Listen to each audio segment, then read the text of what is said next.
If you need to cancel a pending transaction on Facebook, follow these simple steps to ensure the process goes smoothly. Step 1. Open the Facebook app or website.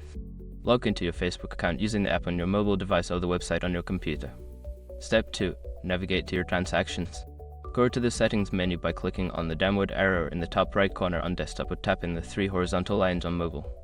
Look for the Payments or Transactions section. Step 3. Find the pending transaction.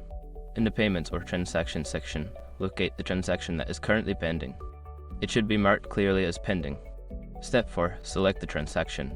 Click or tap on a pending transaction to view more details. This will allow you to see the transaction information and options available. Step 5. Cancel the transaction. Look for the option to cancel the transaction. Follow the prompts to confirm the cancellation. You should receive a notification confirming that the transaction has been cancelled. Make sure to check your email or notifications for confirmation of the cancellation.